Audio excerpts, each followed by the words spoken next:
Hello friends, मेरा नाम है विनीत कुमार और स्वागत है आपका अपने चैनल विनीत सफ़रनामा पर। दोस्तों, जैसे कि आपको इंतज़ार था एनटीपीसी 2024 का नोटिफिकेशन कब आएगा, तो हाल ही में अब वो जारी हो चुका है और 14 सितंबर से आपके फॉर्म भी अप्लाई होने वाले हैं। तो जिस चीज़ का दोस्तों आपको इंतज़ार था वो पल आ चुका है। देख लीजिए दोस्तों, इस वीडियो में मैं सारी जानकारी आपको एक्यूरेट देने वाला हूँ। वीडियो को ध्यान से देखिएगा। जो हमारे चैनल पर नए हों वो चैनल को सब्सक्राइब कर लें, लाइक कीजिए वीडियो को और शेयर कीजिए। ठीक है दोस्त, वीडियो को शुरू करते हैं। सबसे पहले दोस्तों मैं बात करना चाहूँगा, यदि आपसे मैं बात करूँ एनटीपीसी 2024 की, तो इसमें क्या है, आपको देख लीजिए। Opening the online registration of application 14/9/2024, यानी कि 14 सितंबर से आपके फॉर्म अप्लाई हो रहे हैं और क्लोजिंग डेट जो दोस्तों रखी गई वो 13/10/2024 रखी गई है। इससे पहले ही दोस्तों अपने फॉर्म को अप्लाई कर लीजिएगा। डेट फॉर फीस पेमेंट के लिए लास्ट डेट जो रखी गई है 14/10/24 से 15/10/24 तक रखी गई है। डेट फॉर मॉडिफिकेशन, जब कुछ गलतियां हो जाती हैं फॉर्म अप्लाई करते समय तो आपको मॉडिफिकेशन के लिए भी समय दिया गया है। 16/10/24 से आपकी विंडो ओपन होगी और 25/10/2024 तक ये क्लोज हो जाएगी। इसके बीच में आप अपना मॉडिफिकेशन कर सकते हैं।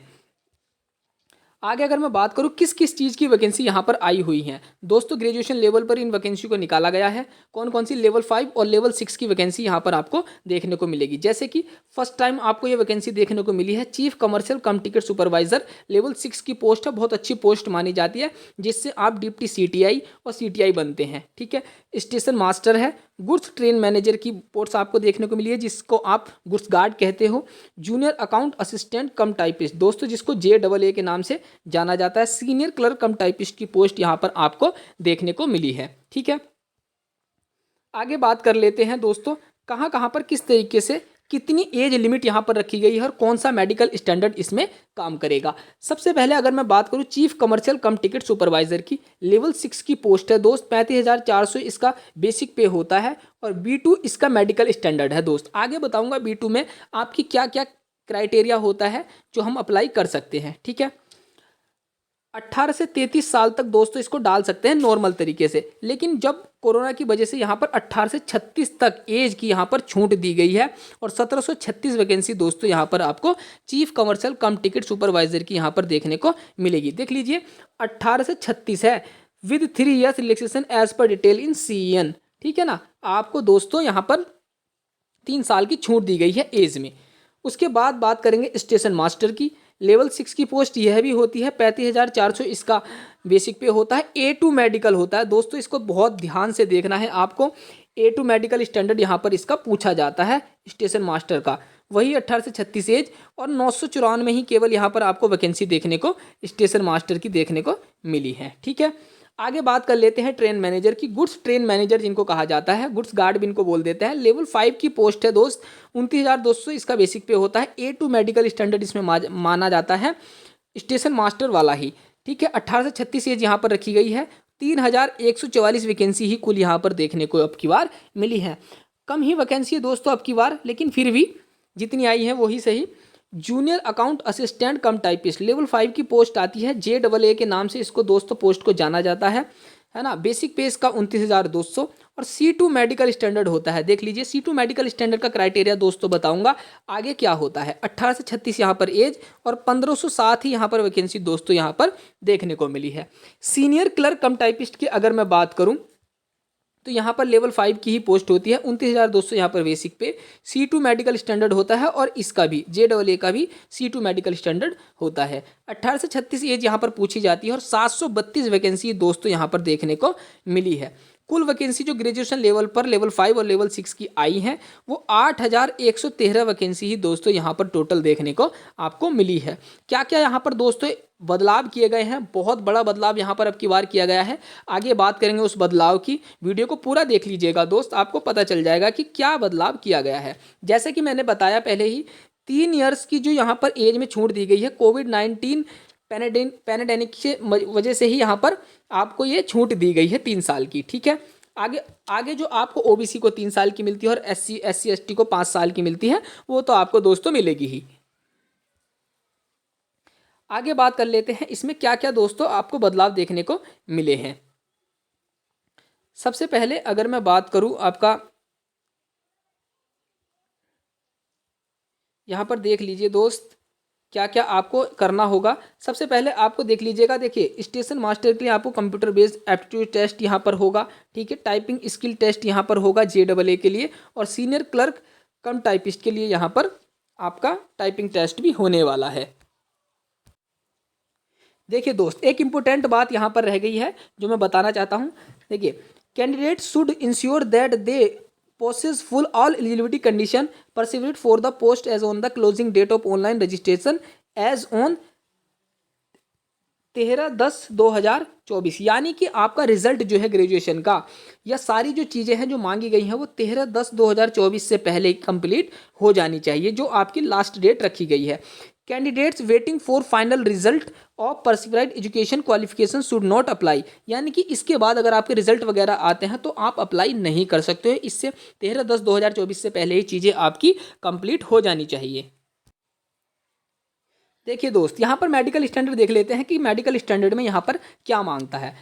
ऊपर बात करी गई थी जो मेडिकल स्टैंडर्ड है स्टेशन मास्टर में, यहाँ पर A2 मांगता है और गुड्स ट्रेन मैनेजर में, ठीक है। A2 मेडिकल है। क्या क्या इसके लिए क्राइटेरिया होना चाहिए? देखिए, डिस्टेंट विजन होता है 6/9, 6/9 यहाँ पर होना चाहिए विदाउट ग्लास, यानी कि आप चश्मा लगाए हुए नहीं होना चाहिए, चश्मा इसमें नहीं चलता है, ठीक है। नियर विजन देख लीजिएगा दोस्त 0.6 और 0.6 विदाउट ग्लासेस यहाँ पर चलता है, ठीक है। आपका कलर विजन यहाँ पर चाहिए, कलर विजन चेक होता है। बाइनोकुलर विजन, नाइट विजन और मायोपिक विजन भी यहाँ पर दोस्तों A2 मेडिकल स्टैंडर्ड में चीज़ें चेक की जाती हैं। फिजिकली फिट होने चाहिए ऑल रेस्पेक्ट में, आपको पता ही है फिजिकली फिट बिल्कुल बंदा इनको चाहिए होगा, ठीक। ये तो हो गई A2 की बात।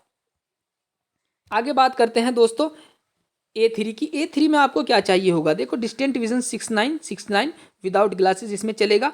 Power of lenses not to exceed 2 dioptre, यानी कि 2 डायोप्टर से ज़्यादा का यहाँ पर चश्मा नहीं होना चाहिए, ठीक है।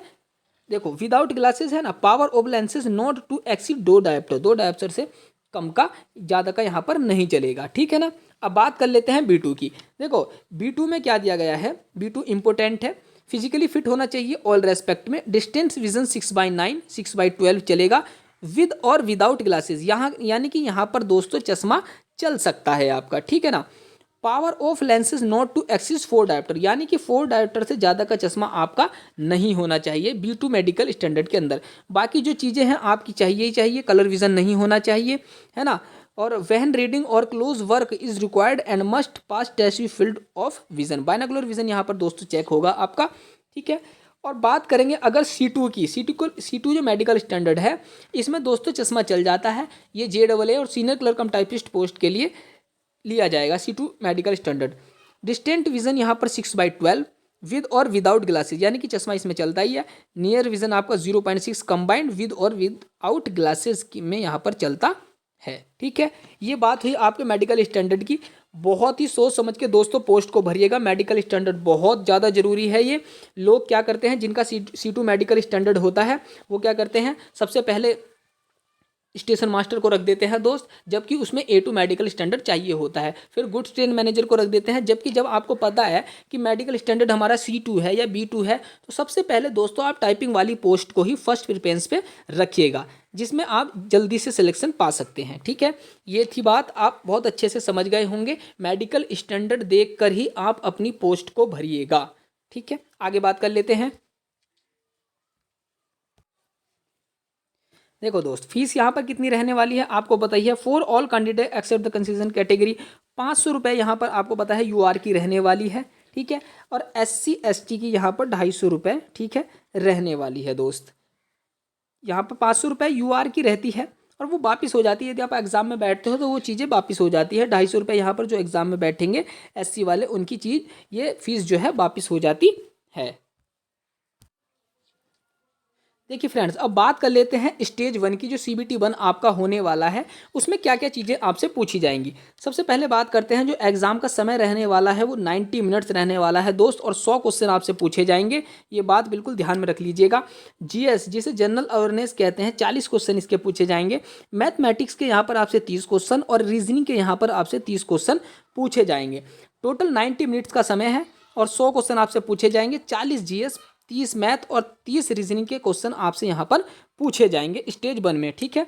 इंपॉर्टेंट बात, there will be negative marking and 1/3 की यहाँ पर निगेटिव मार्किंग दोस्तों रहने वाली है। सारे जितने भी एसएससी के एग्जाम होते हैं उसमें 1/4 की निगेटिव मार्किंग रहती है, लेकिन रेलवे में 1/3 की निगेटिव मार्किंग रहने वाली है। The examination duration will be 120 minute. 120 minute दोस्तों किसके लिए रहेंगी?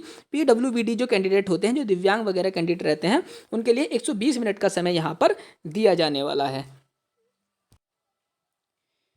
जिसमें मैथमेटिक्स के दोस्तों देख लीजिएगा, नंबर सिस्टम, डेसिमल फ्रैक्शन वगैरह, ये काफ़ी सारा जो क्राइटेरिया दिया हुआ है ये देख लीजिएगा। रीजनिंग के अंदर आपसे एनालॉजी है ना, और ये अल्फ़ाबेटिकल सीरीज, कोडिंग, डिकोडिंग वगैरह ये चीज़ें पूछी जाती हैं। और जीएस में दोस्तों, जीएस में देख लीजिएगा क्या क्या दिया गया है, ये सारा सिलेबस इसमें डिटेल में दिया गया है, आप अच्छे से इसको नोट डाउन कर लीजिएगा। आगे बात कर लेते हैं स्टेज 2 की, है ना, CBT 2 की। दोस्तों यहाँ पर बहुत बड़ा बदलाव यहाँ पर किया गया है, देख लीजिए। Second stage computer based test CBT जो होने वाला है आपका, सबसे पहले जब आप CBT 1 कर लोगे, है ना, रिजल्ट आ जाएगा, तो 15 टाइम्स यानी कि 15 गुना बच्चों को स्टेज 2 में बुलाया जाएगा, CBT 2 में बुलाया जाएगा, ठीक है ना। उसमें क्या होगा, एग्जाम ड्यूरेशन इन मिनट यानी कि 90 मिनट्स ही आपको दी जाएंगी। जीएस के अब की बार 50 क्वेश्चन होने वाले हैं CBT 2 में, मैथ के 35 और रीजनिंग के 35 क्वेश्चन यहाँ पर दोस्तों आपसे पूछे जाएंगे, और टोटल 120 क्वेश्चन पूछे जाएंगे, 90 मिनट्स में आपको सॉल्व करने होंगे, ठीक है ना। 15 टाइम्स बुलाया जाएगा दोस्तों CBT 2 के लिए, आप अच्छे से ये चीज़ को जान लीजिए।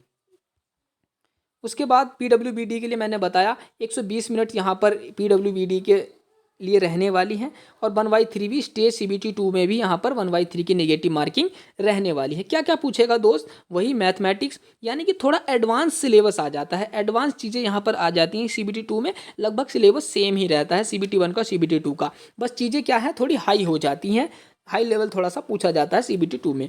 Number system, decimal fraction, LCM SCM वगैरह इसमें पूछे जाएंगे, ठीक है। जनरल रीजनिंग वगैरह भी इसमें नॉर्मल पूछी जाती है, बस अच्छे लेवल की पूछी जाती है, बैंकिंग लेवल की CBT 2 में रीजनिंग दोस्तों यहाँ पर पूछी जाती है। जनरल अवेयरनेस भी इसी तरह ही देख लीजिए दोस्त, यहाँ से लेकर यहाँ तक पूरा ये देख लीजिए, जनरल अवेयरनेस का ही पूरा सिलेबस दिया हुआ है, अच्छे से नोट डाउन कर लीजिएगा दोस्त, ठीक है ना। उसके बाद दोस्तों देख लीजिए CBAT, ये है कंप्यूटर बेस्ड एप्टीट्यूड टेस्ट, जिसको मैं कह रहा था, जिसको साइको टेस्ट दोस्तों कहते हैं, जिसमें साइको टेस्ट पूछा जाएगा, जैसे कि SM में आपसे साइको टेस्ट पूछा जाएगा, ठीक है। तो और टाइपिंग टेस्ट जो होते हैं, साइको टेस्ट के लिए देख लीजिए the conduct after qualify second stage CBT 2। तो देख लीजिए दोस्त यहाँ पर कितना स्कोर वगैरह ये दिया गया है कि 42 मार्क, ये आगे आपको पता चलेगा कि कितने मार्क्स कहाँ से कितने लाने होते हैं, T स्कोर इसको बोलते हैं CBAT में, है ना। साइको टेस्ट में मैं आपको बता दूंगा ये क्या चीज़ें पूछी जाती हैं, लेकिन CBT 2 के बाद एक तो साइको टेस्ट होगा और एक होगा आपका स्किल टेस्ट, जिसमें स्किल टेस्ट पूछा गया है JAA में, और सीनियर क्लर्क कम टाइपिस्ट में इसमें स्किल टेस्ट यानी कि टाइपिंग देनी होगी आपको, 30 की स्पीड होनी चाहिए इंग्लिश में, या 25 की स्पीड होनी चाहिए आपकी हिंदी में, और SM के लिए आपका साइको टेस्ट होने वाला है, ठीक है ना। स्टेज CBT 2 के बाद यहाँ पर ये चीज़ें होंगी। CBT 2 रिजल्ट आने के बाद दोस्तों टाइपिंग स्किल टेस्ट आपसे पूछा जाएगा, देख लीजिए यहाँ पर, ये देख 25 वर्ड पर मिनट यानी कि हिंदी में आपकी टाइपिंग स्पीड होनी चाहिए, ठीक है, और 30 वर्ड पर मिनट आपकी इंग्लिश में टाइपिंग स्पीड होनी चाहिए। 30 इंग्लिश में पूछी है दोस्तों, और 25 आपसे हिंदी में टाइपिंग स्पीड पूछी जाएगी। जब दोस्तों आपकी क्वालिफाइंग नेचर होता है, साइको टेस्ट भी और स्किल टेस्ट भी क्वालिफाइंग नेचर होता है, ये सारी चीज़ें आप कंप्लीट करने के बाद दोस्तों आपका DV के लिए बुलाया जाता है ना, डॉक्यूमेंट वेरिफिकेशन के लिए आपको बुलाया जाएगा, ठीक है। Based on the performance candidate is the examination candidate equal the number vacancies will be called document verification पर दियर द मेरिट, यानी कि सारी चीज़ें कंप्लीट करने के बाद CBT 1 CBT 2 और टाइपिंग स्किल टेस्ट या साइको टेस्ट के बाद आपको DV के लिए बुलाया जाता है। देख लीजिए दोस्त, मैं इसी को बता रहा था, जो सबसे बड़ा बदलाव अब की बार किया गया है, रेलवे ने जो बदलाव किया है, सबसे बड़ा बदलाव यहीं पर किया है, आपको बता देता हूं। सबसे पहले इन पोस्ट के लिए आपका CBT 1 होगा, किस किस के लिए, goods train manager, senior clerk कम टाइपिस्ट, JAA, चीफ कमर्शियल कम टिकट सुपरवाइजर और स्टेशन मास्टर, ये आपके लेवल दिए गए हैं, किस किस लेवल हैं सबके लिए। पहले CBT 1 होगा, ठीक है ना दोस्त, सारी पोस्ट के लिए 5 के 5 पोस्ट के लिए आपका CBT 1 होगा। और अब की बार दोस्तों जब CBT 1 में आप क्वालिफाई कर लोगे तो 15 गुना बच्चों को CBT 2 में बुलाया जाएगा, और सबके लिए 5 की 5 पोस्ट के लिए कॉमन फॉर ऑल पोस्ट, यानी कि CBT 2 जो होने वाला है सबके लिए कॉमन ही होने वाला है दोस्तों। पिछली बार ऐसा नहीं हुआ था, लेवल 5 के लिए दोस्तों अलग एग्ज़ाम लिया गया था पिछली बार, ठीक है ना। लेवल 5 के लिए अलग एग्ज़ाम लिया गया था और लेवल 6 के लिए दोस्तों यहाँ पर अलग एग्ज़ाम लिया गया था। पिछली बार लेवल के हिसाब से 4 से 5 एग्ज़ाम यहाँ पर CBT 2 में लिए गए थे, लेकिन अब की बार इन लोगों ने ऐसा नहीं रखा है। लेवल 5 और लेवल 6 के लिए कॉमन फॉर ऑल पोस्ट, यानी कि CBT 2 एक ही होने वाला है और 5 की 5 पोस्ट के लिए एक ही CBT 2 होगा, ठीक है। जिसके आगे दोस्तों ये डैश लगा हुआ है, इसमें कुछ नहीं होगा। CBT 2 क्लियर कीजिए और डायरेक्ट DV और मेडिकल के लिए जाइए। लेकिन जिसके आगे लिखा हुआ है टाइपिंग स्किल टेस्ट, ठीक है ना, उसके लिए टाइपिंग स्किल टेस्ट आपको देना होगा। जैसे सीनियर क्लर्क कम टाइपिस्ट और जूनियर अकाउंट असिस्टेंट कम टाइपिस्ट के लिए आपको टाइपिंग स्किल टेस्ट देना होगा और स्टेशन मास्टर के लिए आपको कंप्यूटर बेस्ड एप्टीट्यूड टेस्ट यानी कि साइको टेस्ट देना होगा। चीफ कमर्शियल कम टिकट सुपरवाइजर के लिए डैश बना हुआ है, यानी कि आपको कुछ भी नहीं करना है। CBT 1 क्लियर कीजिए, CBT 2 क्लियर कीजिए और डायरेक्ट DV और मेडिकल के लिए आप जाइएगा, ठीक है ना। ये बहुत अच्छे से दोस्तों जान लीजिए इस बात को। अब की बार CBT 2 जो है लेवल 5 और लेवल 6 के लिए एक ही होने वाला है। पहले अलग अलग कराया गया था 2019 वाली वैकेंसी में। लेवल 5 के लिए अलग कराया गया था CBT 2 और लेवल 6 के लिए अलग कराया गया था CBT 2, ठीक है ना। आप देख लीजिए किस किस में टाइपिंग स्किल टेस्ट होगा और साइको टेस्ट लेवल 6 में आपको पता ही है होगा स्टेशन मास्टर के लिए। और इन दोनों पोस्टों के लिए दोस्तों आपको लेवल 5 के लिए इन दोनों पोस्टों के लिए आपको स्किल टेस्ट देना होगा। आसान होता है, 30 की स्पीड पूछता है इंग्लिश में और 25 की स्पीड पूछता है दोस्तों हिंदी में। यही सबसे बड़ा बदलाव अब की बार नोटिफिकेशन में किया गया है, रेलवे ने जो किया है। बाकी अब क्या है, जोन वाइज नीचे वैकेंसी दी गई है, आपको दिखा देता हूँ क्या क्या वैकेंसी कहाँ कहाँ पर कितनी दी गई है। ये आप पूरा नोटिफिकेशन में दोस्तों पढ़ लीजिएगा, ठीक है ना। हाँ दोस्तों एक बात और, ये जो लोग कह रहे थे कि जो रेलवे फॉर्मेट में SC ST के लिए जो कास्ट सर्टिफिकेट बनता है दोस्तों, ये रहा, रेलवे ने दिया है, आप इसको डाउनलोड कर लीजिएगा। और इस फॉर्मेट में दोस्तों यहाँ पर अपना जो रेलवे फॉर्मेट का जो सेंटर का कास्ट सर्टिफिकेट होता है वो बनवा लीजिएगा, ठीक है ना। ये देख लीजिए, ये दिया हुआ है, इसको आप डाउनलोड कर लीजिएगा। आपने देखा होगा रेलवे फॉर्मेट में, इसी को आप कास्ट सर्टिफिकेट कहते हैं सेंटर का SC ST के लिए, ठीक है। और नीचे क्या है दोस्तों, जोन वाइज आपकी वैकेंसी दी गई है, ये आप बहुत अच्छे से देख लीजिएगा। जोन वाइज कहाँ कहाँ पर कितनी कितनी वैकेंसी दोस्तों यहाँ पर दी गई है। जैसे कि ये वैकेंसी टेबल है, RRB दिखा देता हूँ अहमदाबाद का। अहमदाबाद में देख लीजिएगा, तो चीफ कमर्शियल कम टिकट सुपरवाइजर की UR की 61, SC की 23, ST की 11, OBC की 45, 17 और 157 वैकेंसी टोटल यहाँ पर चीफ कमर्शियल कम टिकट सुपरवाइजर की। इसी तरह सभी जोन में यहाँ पर दोस्तों आपको वैकेंसी दी गई है। पूरी वीडियो को देखिएगा दोस्त और नोटिफिकेशन में देख लीजिएगा कहाँ पर हमको फॉर्म भरना है और मेडिकल स्टैंडर्ड चीज़ों को ध्यान में रखते हुए भरिएगा बहुत अच्छे से, ठीक है दोस्त। अगर ये दोस्तों आपको वीडियो हेल्पफुल लगी हो तो इस वीडियो को लाइक कीजिएगा, शेयर कीजिएगा और दोस्तों चैनल को सब्सक्राइब जरूर कर लीजिएगा। आगे अब आपको NTPC की पूरी जानकारी दोस्तों इस चैनल पर मिलने वाली है। नोटिफिकेशन के आते ही कौन सा कहाँ पर SC की कितनी वैकेंसी है, UR की कितनी है, चीफ कमर्शियल की पूरा आपको लिस्ट बनाकर दोस्तों देने वाला हूँ। चैनल को सब्सक्राइब कर लीजिए दोस्त, लाइक कीजिएगा और वीडियो को शेयर कीजिएगा। पूरी जानकारी आपको NTPC की यहाँ पर दोस्तों कंप्लीट प्रोसेस, आपको कहाँ से तैयारी करें, यूट्यूब से कहाँ से तैयारी करें, फ्री में कहाँ से पढ़ सकते हैं और GS कहाँ से पढ़ सकते हैं, मैथ रीजनिंग कहाँ से पढ़ सकते हैं, टोटल कंटेंट यूट्यूब पर फ्री पड़ा हुआ है। मैं आपको बताऊंगा दोस्त कहाँ पर किस टीचर से पढ़ना है। इसलिए चैनल को सब्सक्राइब कीजिए, वीडियो को लाइक कीजिए, शेयर कर दीजिएगा। Thank you friends.